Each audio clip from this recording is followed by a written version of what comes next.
Assalamualaikum warahmatullahi wabarakatuh. Perkenalkan, nama saya Agil Sidong Widodo dengan NIM C2A020017. Saya berasal dari Fakultas Kedokteran Gigi Universitas Semarang. Saya ingin menjalankan tugas RTL DAD Azharawi.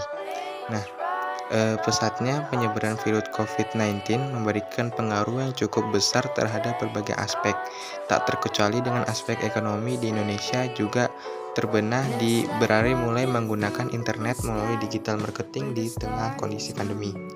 Wabah pandemi COVID-19 memberikan dampak luar biasa bagi berbagai macam industri di tanah air.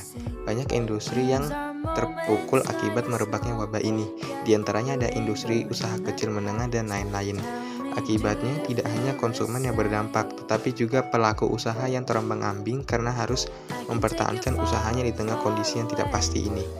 Pemerintah telah melakukan berbagai upaya untuk menekan laju penyebaran virus COVID-19 dengan berbagai kebijakan, mulai dari kebijakan pembatasan sosial berskala besar atau PSBB, hingga terbaru yaitu pemerintah resmi memperpanjang kebijakan pembatasan kegiatan masyarakat atau disebut dengan PPKM. Sejumlah pengusaha mulai dari berbagai industri mengaku jika PPKM kembali diperpanjang, maka akan terjadi banyak PHK. Banyak perusahaan yang harus memutar strategi bertahan diri dari dampak pandemi ini untuk memastikan usahanya tetap berjalan. Namun saat PPKM darurat, mereka mengalami hambatan distribusi sehingga terjadi penumpukan stok. Kebijakan yang diambil oleh pemerintah untuk bekerja dari rumah di luar sektor kritikal dan esensial menjadi potensi besar perusahaan sebagai pemutus hubungan kerja dilakukan. Alih-alih dapat bertahan di tengah pandemi, justru menjadi bumerang untuk keberlangsungan hidup perusahaan yang berakibat pemutusan hubungan kerja tidak bisa dihindari. Oleh sebab itu, banyak perusahaan mengusulkan agar pemerintah memberikan bantuan pajak biaya sewa. Pada masa awal COVID-19, Indonesia sudah mulai diuji dari berbagai macam sektor. Salah satunya yaitu sektor ekonomi. COVID-19 menerjang perekonomian Indonesia sangat drastis. Banyak sektor perekonomian yang terganggu dan tidak bisa berjalan kembali sehingga bergantung dengan lainnya.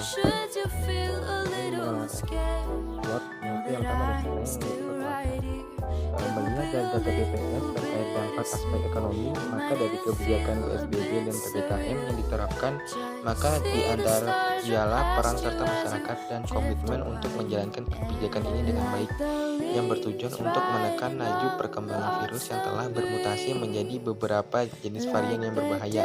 Dengan membatasi kegiatan yang membuat orang berkerumun, tentunya dapat mencegah dan menghindari dari penyebaran virus sehingga jumlah korban dapat dikendalikan dan langkah pemulihan dapat segera terwujud dan aktivitas ekonomi dapat kembali normal. Kemudian weakness yaitu kelemahan.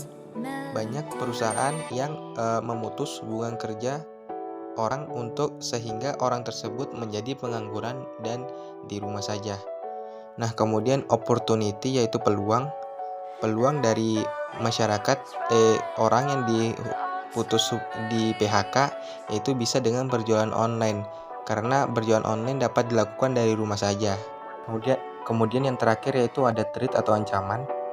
Orang yang kena PHK, mereka tidak mempunyai pemasukan sehingga mereka tidak mempunyai dana untuk memulai bisnis dari rumah. Di sini saya ingin berbagi sedikit rezeki saya untuk orang yang membutuhkan.